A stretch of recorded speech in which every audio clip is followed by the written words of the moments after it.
Right. Welcome everyone to Environmental Studies Sustainable Business class. I'm Ben Packard, co-teaching with Gary Handwork, and thrilled to be here today. And thrilled to welcome our speaker, Katherine Cheng, who is a former colleague from Starbucks back in the day, 10 years ago.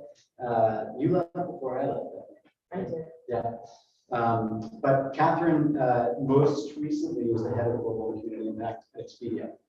And prior to that was with Microsoft, and then where our paths crossed at Starbucks before that. So an interesting set of companies as we think about the context in which companies are trying to apply a sustainability framework to their work or build it in from the beginning.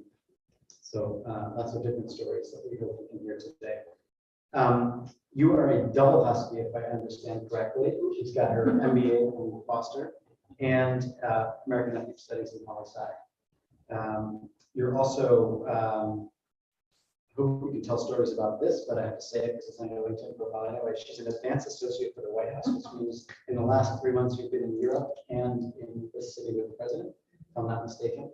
You're a volunteer in the community with Wayne Luke, with Susan Cohen, and she just told me beforehand she's on P5 News tonight for some really cool work she's doing in the community. So with that, welcome and over to you. Thank you so much. Thank you for having me. So I hope that you all are getting a lot out of this class because Ben's amazing. When we were at Starbucks together, he really was sort of a pioneer in the work of environment, in all the environmental work. So hopefully you guys feel lucky to have him as a professor. So anyway, I'm going to start off just kind of asking you all before I delve into my journey, because I'm sort of interested to know from your perspective, because nowadays I'm sure you all know that the hot new topics are, DEI, social justice, social impact, CSR, all these things that Ben and I've been working on for years, but it is sort of now just getting a lot of attention in corporations. And it's a movement, and I hope that it lasts, but I also hope that there's true meaning with corporations that are taking this on and saying that they're committed to it. So I just want to get a sense of what you all think it is and how, and then I'll tell you kind of my journey into this work. But what do you all think? What do you think it is? What does it mean to you?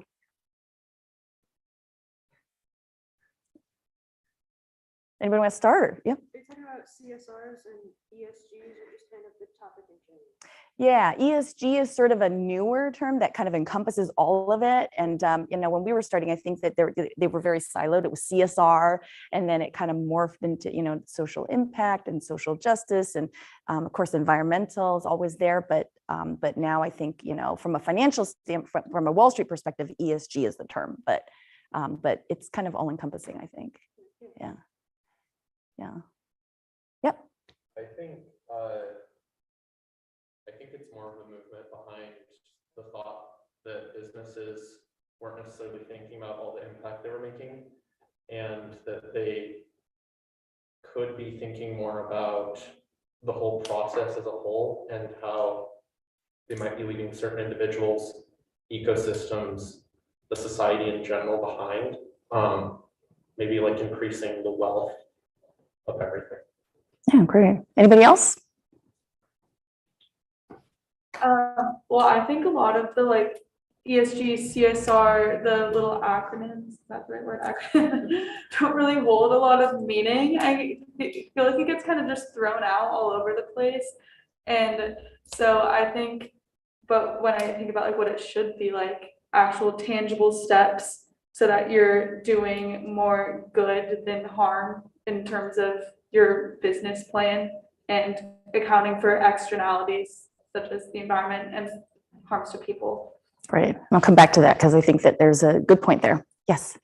I also think it's a movement of intersectionality. I think we're starting to realize that everything's connected.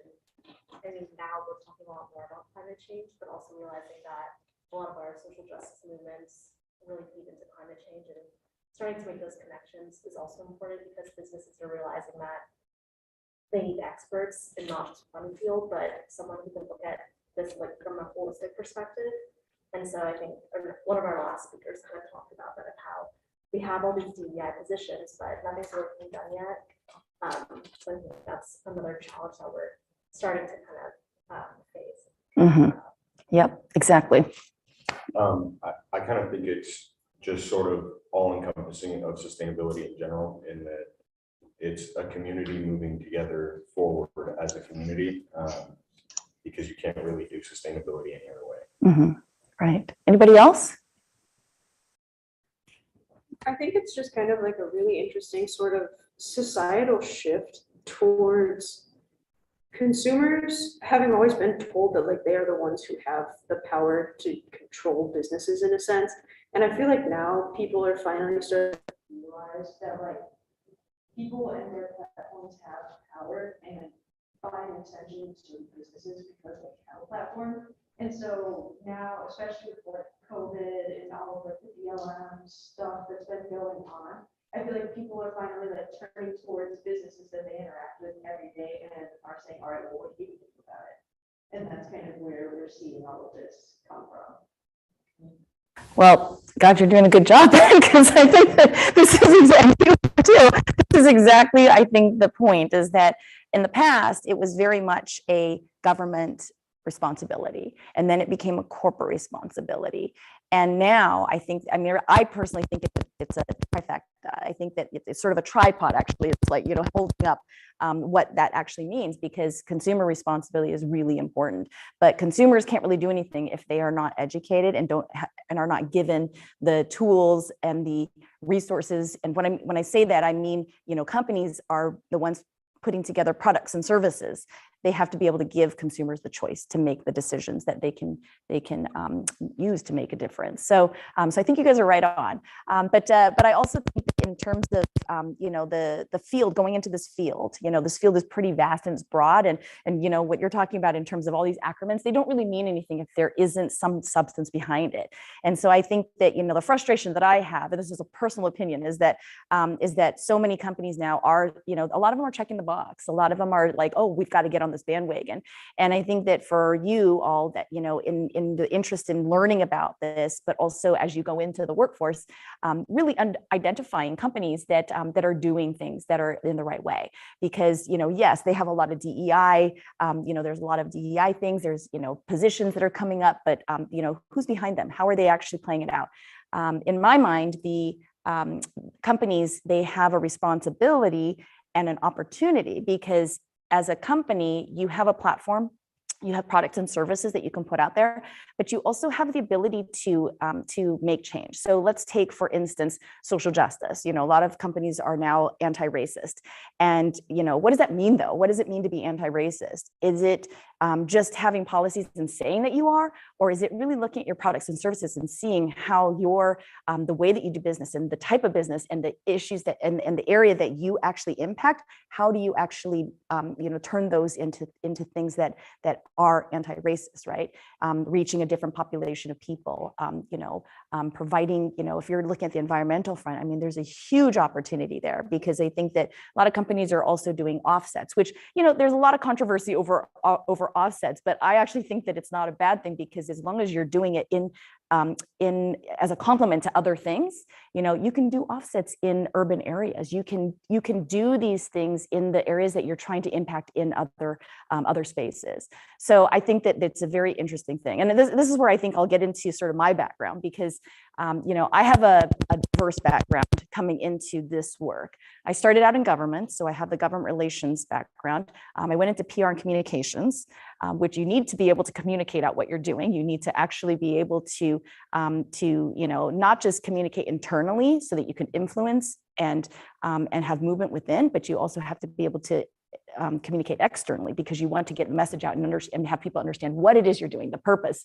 You know, there's a lot of reporting, and it's very important how you talk about it, right? Because if you don't talk about it in the right way, people won't understand what you're trying to do, and they might not necessarily understand, you know, the goal and how it applies to the business. That's also really important, because you have shareholders a lot of times, or people who are, you know, investing in these companies, and you have to be able to tell them how it's impacting the bottom line. So much of this work takes from the bottom line. It's funded by other parts of the business, and sometimes those can be at odds with each other. And communication is very, very key in being able to take that down and influence the resources you need to do this work. which eventually also adds to, anecdotally, people buying your products and services and the goodwill, that halo effect. But I think that with communications, that's something that spans so many different areas, and so having a good grasp of communications and how to communicate is really important.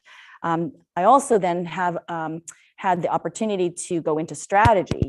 At Starbucks, we were growing like crazy, and a lot of the work that I did was in PR and communications, but it was for the CSR department. That's how Ben and I worked together. And in that, you really see, things like M&A and just the core business piece of it, and how does that play? And it's really important, because if you can't understand, again, the business part of it, how can you impact services and products? How can you impact the marketing team and the tech team to be able to come up with these things? Because if you don't have a space that you can actually influence in, then you're not going to have any kind of leverage when it comes down to actually making the products. And it's really important, because the product is sometimes the identity of the company. So I think that having the ability to do strategy also was very, very helpful. But like I said, my government relations background, it all kind of came to a very happy sort of existence together, because so much of this work also is guided by governments. There are a lot of government mandates coming down, particularly in Europe. There's a lot of EU directives that come out on environment, on different types of sustainability. I think that your point about sustainability, the way that I look at sustainability is as a holistic, it's not just about environment, it's also about sustainability of companies or communities. It's about the sustainability of your employees. There's just a lot of synergy there, because if you don't have each of those in a healthy way, then they can again be at odds with each other. So my work at Starbucks, Microsoft, and and then working with the government all kind of culminates in that. So there's just a lot of synergies and a lot of different ways to think about it, because when you're talking about this in the abstract, it seems like it's very separate and very siloed, but they're all connected. And if you don't know what that connection is, then it makes it very difficult then to truly do the work in a meaningful way and in a long lasting way. So but I think I don't know if you have questions. This is sort of a loose kind of, I want you to be able to kind of have a conversation with me about this. I've been doing this work for many years, but again, in many different aspects of it. So I kind of want to understand, also what you want to learn. Yeah. First question I have to ask, put yourself in the student's shoes. Where did you think you were going to work when you were about to graduate from college? I thought for sure I was going to DC. And I did end up in DC. I did an internship in DC at the White House. And but I found out quickly, sometimes people go in knowing what they want to do. A lot of people do. I don't know if you all do. I thought I knew that I wanted to go to DC and work in government. I was pretty disillusioned, because I just couldn't stand that sort of, it's, and I don't want to skew anybody's opinions about the DC, but it was sort of at the start of a lot of this divisiveness that we're seeing today. And so I decided that, if I came back to Seattle, I wanted to have a good quality of life. I wanted to make sure that I could do the work that I felt was meaningful, but I also knew that I had to find work that I could work hard at. So a lot of times I think people, especially in this work, are like, I'm so passionate about the environment. I'm so passionate about social impact. That's where I'm going to go. And when people talk to me about this, I always say, you know what? Passion doesn't get shit done. Like, passion is something that you have to have, and but you have to actually be able to do the work. You have to put in the hard work. You have, and there are expertise areas. You have to be able to hone your expertise into something, and passion helps to drive that. But passion alone cannot be in my opinion, passion is just not the thing that will get you the job that you want, your dream job. And most jobs you have to work, right? Like there's work in it. And so when I went to DC, it was what I didn't care for was just it was very much like, who do you work for? Where do it's just that climbing the ladder bit. And when you're really young, it's like, what, the answers are not going to be very impressive. But it's just kind of, you want to just do the work. So I came back from DC, and I still stayed in politics for many years. I worked for the governor of the state. I did worked on his campaign, and then I went on to staff, and I realized quickly also there that government was not the place for me. Government's definitely very it is something that we need, obviously, and can drive a lot of policy, but it just wasn't my pace. So so I pivoted from that, but that's where I thought I was going.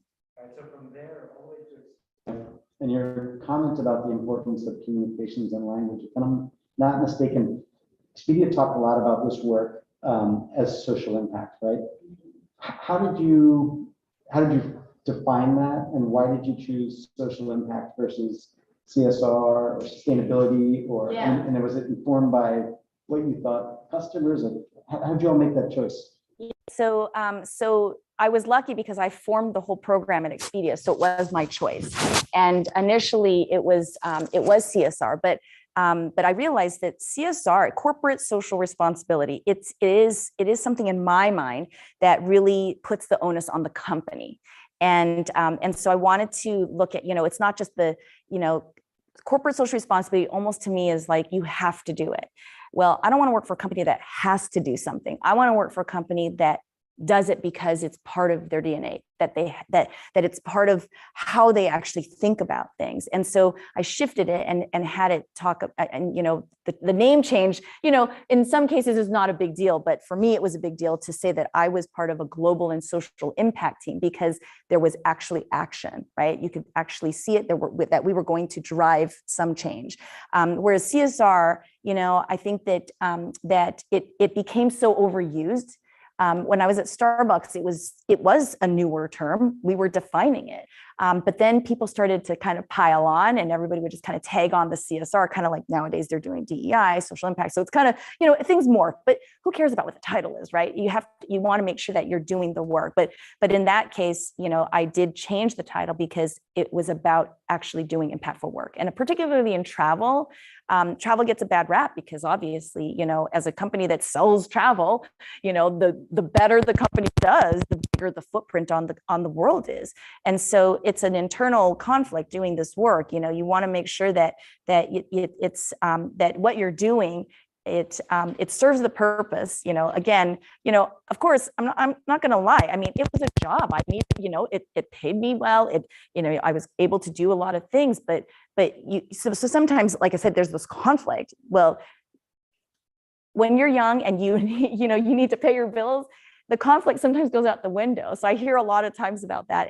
But what you can do in these roles, though, I think is really see how, again, the products and services you're doing and how you can actually make a change. So yes, travel puts a big footprint on the environment, but how you actually influence travel, how you provide options for travelers, how you impact the communities where travel is prevalent, how you're helping communities that their whole livelihood is travel. That matters, and I think that can take away, that can counter sort of that impact. But also there are things that we were doing that, while it's not perfect, obviously, because travel, you're flying, you're cruising, you're driving, right? But you can do offsets, but you can also look at the other ways that you can actually help to be greener, in your buildings, the way that you influence your employees, the types of things that you offer to employees. So there's a range of things. But as I made my journey, starting from corporate social responsibility and then leading into social impact, global social impact,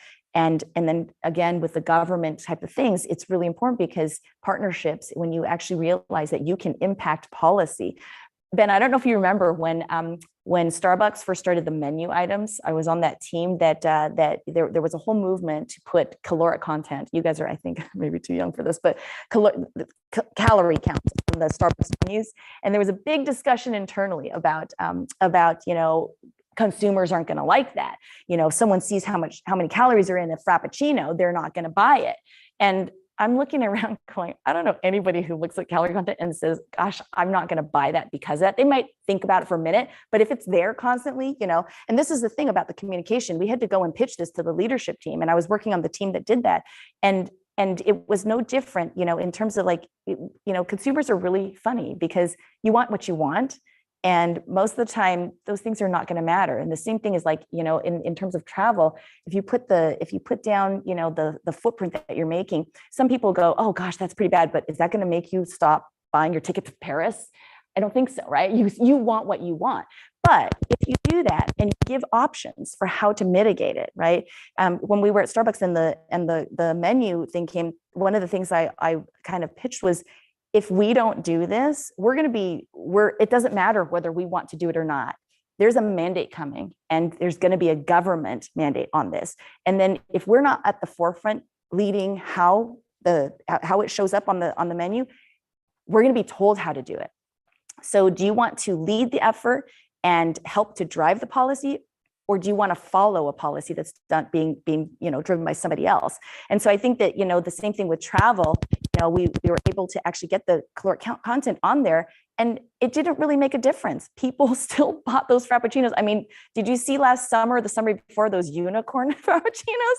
I mean, my God, I don't know how many calories are in that, but it didn't stop people, right? So same thing with travel. People care enough if people are watching, right? So if you were to question somebody and say, do you care about the environment? How much do you care? Yes, I'm going to change what I do. There was a whole movement in Europe a couple years ago and I think there's still somewhat of a movement, but like no flying. It was sort of like we're going to do it's like a no flying campaign, but they can do that in Europe because they have trains and it's much easier. But here, who's going to, and plus a lot of people there, it's easier to train than it is to fly, right? But in the States, it's not the same thing. And so when you ask people, yes, I absolutely want to do this, I want to do that. But if they're not looking, nobody's watching them, what do? They will do the things that are easiest for them. And so we all have to kind of keep that in mind, that people are people, and everybody can do their part. You just have to give them enough to do whatever they're comfortable with, right? It's not about shaming and blaming. I will say this. It's about educating and inspiring people to act. And so I think that so much of this work is really about that, because how far will you get with shaming and blaming, So. I can keep on going until someone raises their hand. And if we're not, and if not, Gary's gonna ask a question. You don't want him to do that. Okay. So you mentioned at the beginning that, so you've been in this sustainability industry for a long time, but it's become so much more of a big thing now for corporations and businesses. What do you think really drove that change? There were a few things. It was starting to get this slow momentum. Europe definitely, I think, has driven a lot of this, because in Europe and not to say that they care more, but I think that we had, and I'm not going to get into politics, but politics does drive how, it drives the investment, it drives the policy, it drives sometimes public opinion about things, right? So there was a slow movement, I think. I don't know, slower than I would have liked, but in terms of understanding climate change and the impacts. And so I think we were starting to make some good progress. But then, when politics enters the mix, it's dangerous in many ways. And so we lost a lot of time. And not only did we lose time, we went backwards. And so when you do that, it's really hard to make progress. And so in Europe, they were really driving this forward a lot more forcefully. They believe in it. They not just the government, the people actually. I mean, it's a different mentality, very different mindset. And so having these directives that come down from the government on different types of environmental guidelines and standards is really important, because it drives behavior. And so, but I think that what happened with corporations is that they were starting to become used to the fact that there were guidelines coming down, and they were meeting them. I mean, look at the car industry. They were actually, I would say they were kind of disappointed when the guidelines were rolled back, because they'd spent millions, billions of dollars getting to the point where they're complying. And then all of a sudden it's like, oh, just kidding, and that actually has a big economic impact. So if you're starting and stopping and then going back and then start, it's really hard. So I think companies were starting to already move forward on that. But consumers, I mean, younger generations definitely do care more. I think that there's definitely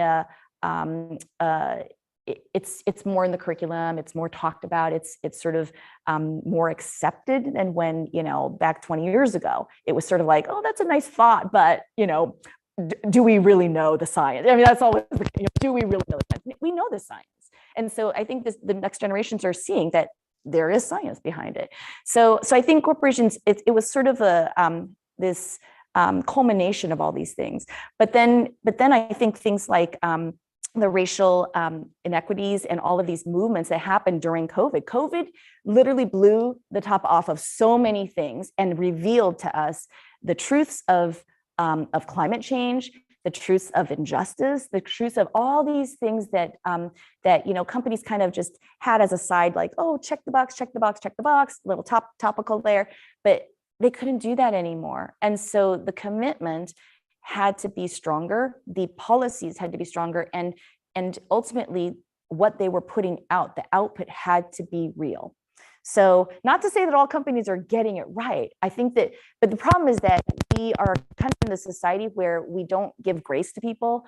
And so, if and this is where I think companies take the wrong stance though. Companies come out and they put down very distinctive, we are this, we are that, we are anti-racist, we are committed to sustainability, and they can't deliver.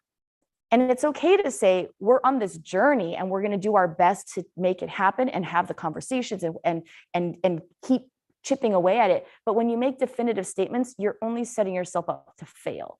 And so I think companies are seeing that, and they're in the moment right now. So, they have to capture the moment. That's definitely one of the things. Yeah. Can you elaborate on the integration of DEIJ, diversity, equity, inclusion, and justice in the definition of being a sustainable business? And can you either point to a couple of businesses that you think are doing it well, or talk about what's happening in a sustainable business that's doing diversity, equity, inclusion, and justice work well? Yeah. So I would say that that it all comes together, because when you really pull apart, what does inequality mean? I mean, there's a lot there, but in terms of how companies deal with it, and you've got your employees, you've got the products, the people you're serving, and the communities that you're impacting.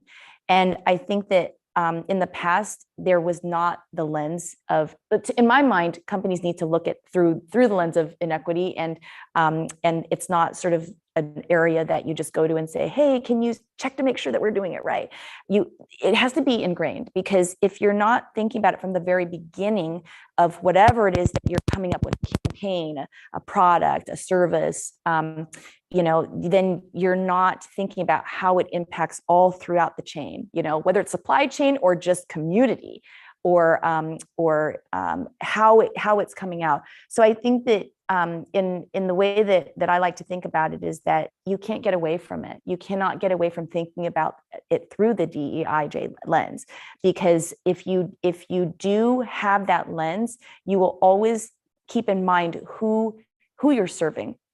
Who you're serving are your customers, but your community and your employees. And so I think that there are a lot of companies, I think, that are getting it right somewhat.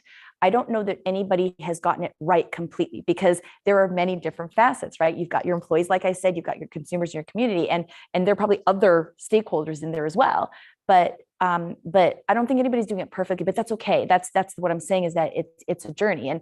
And so the ones that I think are doing it in the best possible way, I would say Microsoft is actually doing a very good job, because first of all, they have the resources. If you have the resources, you could do anything. I mean, it's the truth. You can, and not everything they do, I think, is perfect. I think that sometimes companies have money and they just slap on, or they throw money here and there. And to me, I'm like, what are you doing? Like, all you're doing is trying to show that you're woke, you're doing something about this, But to me, go back to your business and think about how, again, you can invest those dollars. If Microsoft does, I think, a fairly good job of this, because they actually, not only do they have the money, they also have resources, meaning people. a lot of companies expect the different groups, the resource groups, which is what, they have different names for the employee resource groups, which are like the African American group, employees group, or the LGBTQIA employee resource group, the environmental resource group, whatever it is, but they expect those groups to do the work and they don't pay them. And so nothing gets done, like there's not a lot of commitment, because if you call out the company on it, what are they going to do? So I think, but I, to get back to companies that are doing it right, like I think that that companies that are doing it right are the ones that are not just looking to the employees to help solve problems. They're actually embedding those employees into each of those areas, looking into tech, looking into marketing, having these people who have backgrounds that can help provide the expertise, versus just sort of going, oh, you're X whatever, we're going to ask you to take a look at this, but you have to be embedded in everything. So, but I think also another reason that they're doing it well is because they haven't gotten everything right all the time. But in terms of the type of company they have an impact on the environment. They have an impact on communities. They have, the multiple millions of employees around the world. There's a footprint that you have. There's also the server farms. There are so many different areas, but they're actually investing in areas. I think they actually own their own server farms, and they actually have a lot of policies, and they actually have PhDs working for them with environmental science backgrounds. That says a lot, So it's important who you put in those places. So I think that they're one that I always look to. There's a hotel one that I love, that Iberostar. It's a Spanish company, and I was working with them most recently on this UNESCO Sustainable Travel Pledge, and they also are It's a hotel chain. It's a smaller hotel chain boutique. And they're employing PhDs that have marine biology degrees, and they're doing really cutting edge, impactful things that you wouldn't necessarily think that a hotel chain should be doing, but to protect the reef, but to, all these kinds of things. And that was the direction I was trying to take it. I don't have a PhD, but I have, the ability to really be creative and think outside the box of how are you impacting these communities with your programs. They don't have to be big. A lot of times companies think they have to do things really big and loud. And, I used to get into it a lot with our PR, even though I have a background in PR communications, and the marketing teams, because to me, when you're doing the right thing, the halo effect comes. You get the kudos from the partners, you get the kudos from the people that you're serving. You shouldn't have to go out there and sort of, and toot your own horn. And but that's a lot of times what the PR and communications team, that's their goal, that's their job, right? To get the PR. And so there's a lot of tension again within companies, and you have to be able to navigate that, to be able to really do the work in the right way, but then also to be able to talk about it, because you also have to be able to talk about it. But because if people don't know what you're doing, then that's also like, what's the point? So there's a healthy balance there. Do you think that the social and the environmental aspect is harder to accomplish, like from a company standpoint, or do you think they're like intertwined? Actually, the social piece, it depends on how you define it, because also some people define them differently. But the way that I defined it is really all the social impact work, the stuff that with the communities and, that type of thing. But sometimes they define it a little bit differently. I actually think that that's easier, because that's the kind of work that you can use to get the goodwill. The environmental stuff, it's very specific. And not only is it specific, it's very tedious. I mean, you're filling out lots of surveys. I don't even do that myself. I actually hire an expert to do this, because they are very specific. And if you get audited, or if you get, you get shareholders who are really, really well versed in this, you really need to be careful on the environmental side, because again, what you say you're going to do and how you're doing it, and then the measurement of it, it's really important. I mean, I don't know. Would you agree with that? It can get pretty sticky, especially when you're dealing with governments in Europe, because the EU is much more diligent, I'd say. We're getting there, but and Wall Street's starting to really notice, and they're starting to implement different things. The governance side, that's that's maybe not as, it's not as easy because governance includes things like your board. If you're a public company, it includes, you know, a lot of diversity inclusion.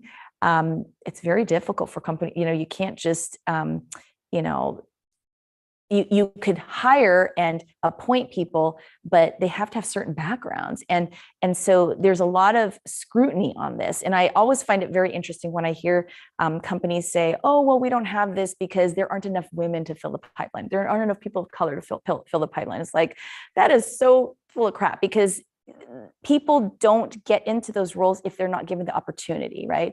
And so sometimes I think it's harder for companies to fulfill the governance piece because, and that's why I think that it's good that governments, you know, I mean, I'm kind of mixed about this, but governments are starting to sort of mandate certain number of people on boards and people, you know, I really feel like companies should be doing this on their own. So I'm conflicted about having a government come in and say you should have X number because, you know, I don't want it to be a quota or something, but they have to do it because you get all these excuses. So I think governance is a little bit harder, and governance also because of government guidelines and things like that. When you're dealing with a global company, I mean, every company I've worked for has been global, and it's very hard to keep up with all of the different policies and all the different, you know, new things coming down, you know, from a tax side to the, you know, anything that has to do with environment, to anything has even trafficking. I mean, think, you know, labor, and it gets really tricky. So the social piece can be, and I'm not saying that's easy, it's easier because you can do things with your employees, you can do things in the community, you can do things that will help to mitigate.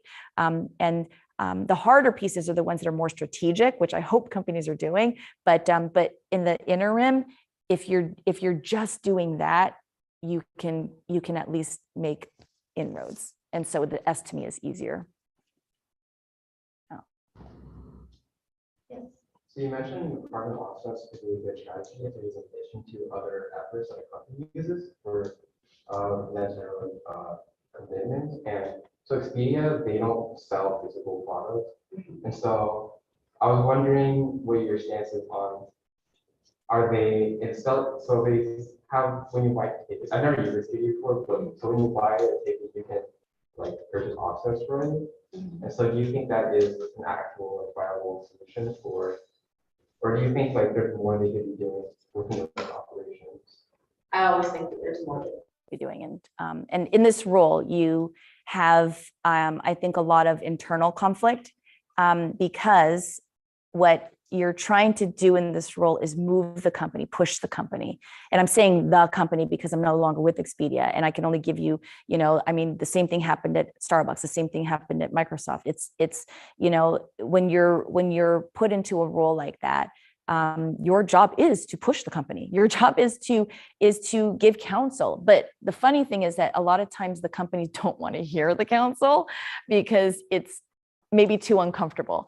I'm always of the opinion that being uncomfortable is, you have to be comfortable being uncomfortable, because if you aren't comfortable being uncomfortable, you're never going to make progress, because then people will not bring up the things that you need to think about, right? It's always sort of like, oh, no, let's keep it nice and, you know, that nice and rosy. But you have to understand those conflicts. You have to understand what it is that you're trying to push. And the only way that you can make change is if those things are brought to the attention of people who are who don't have visibility into that on a daily basis, right? So your boards and your leadership, they're not thinking about that on a daily basis necessarily, most likely not, because they're worried about, like, you know, the pandemic hits.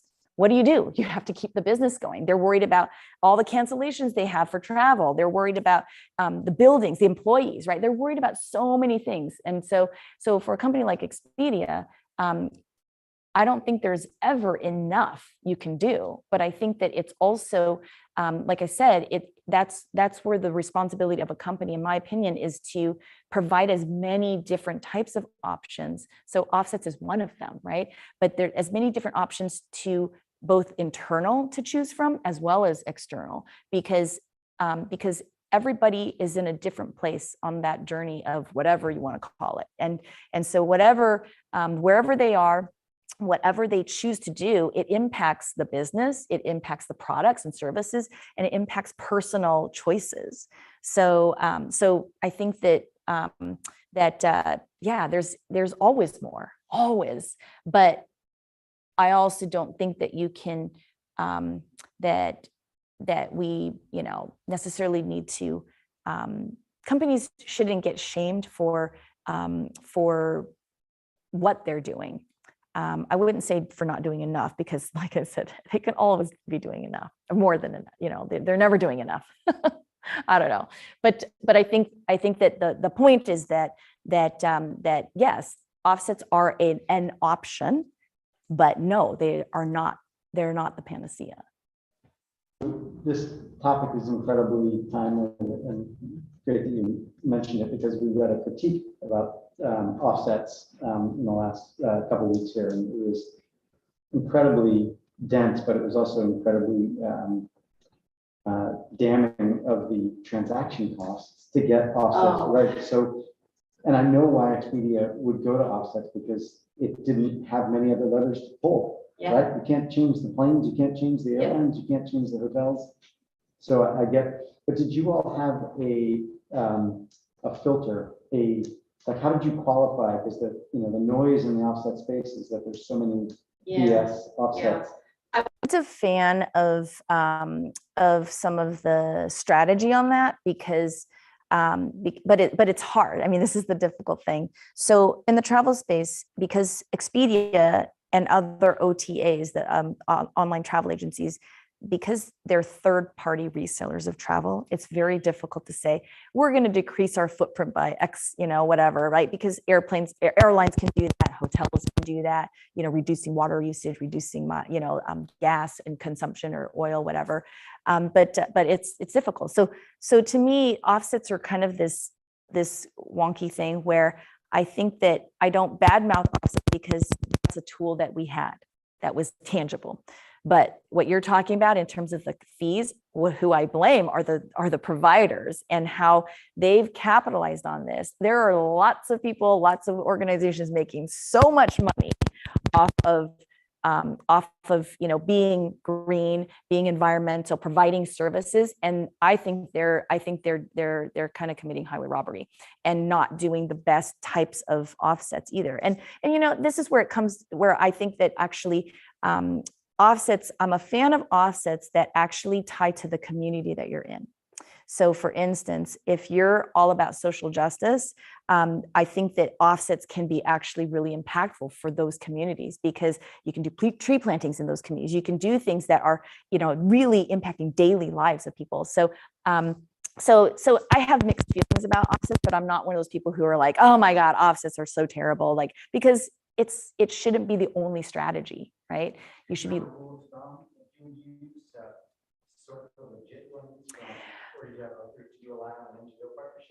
I relied on Kevin Wilhelm from Sustainable Business Consulting. Yes, but people like that, because they have the expertise that I don't have that deeply in terms of what types of offsets. Because a lot of times companies will come to us and say, oh, well, here you can pick the options of offsets. It's really, you can do the cheapest ones. And I'm like, why would we go to the cheapest ones? And they're in India, or they're in places, and it's like, that's great. They need the offsets, but we also need to have it so that it really ties to our core, where you are as a company, where you're based, where your people are, where your business is. It really is important. We did projects in Puerto Rico because that was a big area of tourism for us, right? That's a big tourist industry in the Caribbean, or we did projects like restoring reefs, because where are people traveling to most? It's, beach destinations and ocean kind of, where the oceans are impacted. And then tree plantings, I think that also, I'm not one to criticize the type of offerings, because again, I feel like everything we do should be good and complementary. And I'm a big fan of trees. I mean, they're cheap, they're easily tracked, but then there are a lot of companies that take advantage of that. But if you do it in the right way, I feel like that's a really good thing. But that can't be the only thing, because if it's the only thing, it almost cheapens it. You really have to be pretty strategic. So I relied on experts. I relied on, but I also had conversations with different NGOs that had good reputations, that were doing things that were more evenly spread out. Conservation International. Oh my God, I'm blanking now. There's several different ones that actually deal with ocean marine life, and but yeah, I'm totally blanking right now. But but you quickly know. Nature Conservancy, and some of them aren't the ones that actually provide the offices, but they help to provide the legitimacy. And that's why I partnered with UNESCO, because I know that we can't be the experts in some of these things, but these are organizations that have, UNESCO in the name, it's science and education, right? So you rely on partnerships, because there's a lot of money that's being spent on studies and different things like that. Well, the last thing I'm going to do is go and spend more money on some study when I can leverage someone else's, right? So there were a lot of partnerships. Partnerships I think are really key. So many times companies want to do things on their own, and it's so frustrating because you can go it alone, but when does that ever help a community if you just do it alone? And so I think the same philosophy is with corporations. And in all my work, I've always tried to do things with other companies as partnerships, because to me, who cares who singularly gets who solely gets the attention? It should be as a collective. If everybody gets the credit for helping the community, how is that a bad thing? But sometimes we get a little bit too much into definitions, and sometimes people are too smart for their own good, or they try to be, and then it's kind of like the paralysis by analysis and perfection over progress. We have time for one more question, then I want you to tell us about why we're all going to go check out King 5 later tonight. So. As you can see, actually, looking around, Pew is a program that has a very high proportion of female students in it. And I wonder if you could just take a few minutes to reflect on your experience as a woman in a corporate environment, and whether from that you gleaned any advice that you would give to a young or not so young woman moving in that direction. Yeah. Attacked. So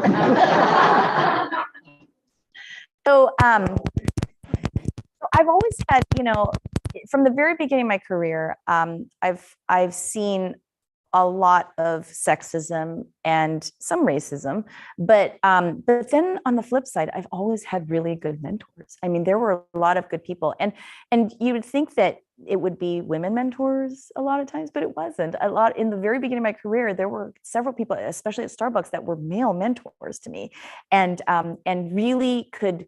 When people say things nowadays like, oh, I want to make space for, someone who's, and people are all about making space. And I'm like, well, show me the space, And so people who really do that, you see them. They're the leaders who, and I always try and do this because I was always really disappointed that I ran into a lot of female leaders that were threatened by other females, and it shouldn't be that way. And it's not always that way. I'm just saying that I was very surprised by that. So I always make a point of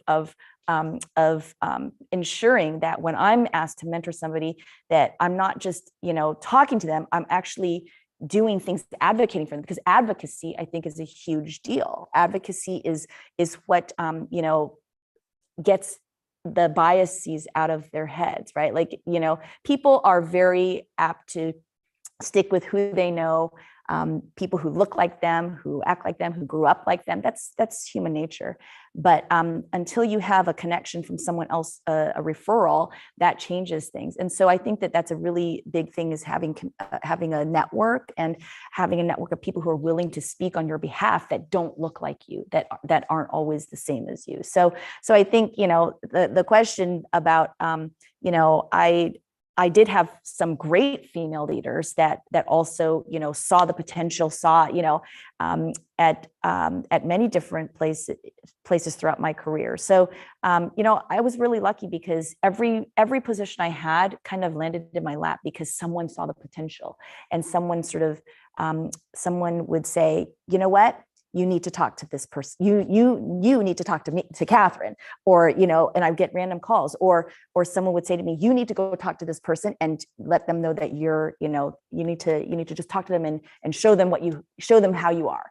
And so I think that, things are changing now, but I think sometimes these movements will create a backlash, unfortunately. I still see sometimes that, we're still kind of where we were 20 years ago in terms of DEI. And, the numbers might be up there, but the same kind of things where, okay, mid-level, yeah, we have like 50%, maybe higher than 50% women. And then the number of people of color are going up. But then when you really dig deep into it, you're like, okay, how many CEOs, how many leaders, how many real, truly at the top leadership? It's pretty sparse. And then the same thing that I heard 20 years ago, well, we don't have the pipeline of people of color, or we don't have the pipeline of women. I mean, honestly, at one point I had, we were doing this was kind of funny to me, and I can say it now because I'm not there anymore, but we had the chairman of the company come and do a Q&A with the women's group, which was like, I don't know, it was a group of like 500 people or something. And he sat up there and someone asked him about the pipeline of engineers and women. And he said, I was talking to, I think he was saying he was talking to like Ariana Huffington or something about it. And we agreed that there just aren't enough women in the pipeline. And I almost lost I was like, are you kidding me that we're still using that as an excuse? And then there was a top leader in the room who was head of the IT. He was the chief technology officer or chief information officer. And someone asked a similar question on a different Women's Day event. And he said, I need all of you to go and talk to your friends who are in these higher levels, because we just need, we need good people. And I thought, you just dismissed this whole room of people that could be potential, right? But we do this all the time as a society. We can't get our heads out of these biases. And think about it from a school perspective. Even as kids, it starts very, very young. I would, do things with different organizations like Girls Who Code and ask questions. Like, I always want to dig deep and see, how are you actually pulling people to get into these programs? Because these kids are lucky if they're getting into these programs. And they would say, well, we always look and we always see too high potential kids out of this group or that group in middle school and high school. And I'm like, gosh, if we could break down those barriers, those bias, the racist, it's a systemic racism that we have in schools, we could have 30 high potential versus 2, right? Like, so it's just interesting. We kind of just accept it. And so, so I think I totally just veered from your question, I think, but I mean, I was lucky. I had people who actually, were mentors to me, but I also sought it out. You have to seek out your mentors. You have to seek out people and sort of make sure that they see you. All right, so what's watching King 5 News tonight? So there's a program that I started it's called Our Stories Are Your Stories. And ironically, it's to be seen and heard by an Asian American stories. But it was started after the shootings in Atlanta. I'm pretty, I don't know what the word is. I am very vocal about things. And I was really kind of mad, angry, pissed about all the anti-Asian sentiment that was happening, and a little bit afraid too, to be honest, and constantly looking over my shoulder. And but then the shootings happened in Atlanta, and the way that they characterized the victims as sex workers, and so they weren't going to call it a hate crime. It was like, are you kidding me? I got so mad. So I got together with some friends, and I was really mad. And I said, the problem is that they don't see us and hear us. The community doesn't. Like, so then there's this sense that you just go to these stereotypes. So when I was growing up, the type of movies that were out there, it was very embarrassing to watch movies sometimes, because there would be these, racist things, Long Dok Dong, and all these things in the war movies, especially the war movies. And, it's the Vietnam War, but they don't care if you're not Vietnamese or whatever. And it shouldn't even matter, right? There's just this sense that like, we're just so invisible. So I started a campaign with 4 other friends, and it's kind of gone viral. And this is our 2nd year doing it. And so it's going to be on Facing Race today at 6:30. And so it's, one of the awards. Yes. So there's a former reporter named Mimi Gann, and she's been doing all the videos and production. There's a woman named Betty Fujikato, who started a firm, an ad firm called Copacino Fujikato. It's a very, very successful ad firm that did a lot of, they did all of the, I think they still do, all the Mariners commercials.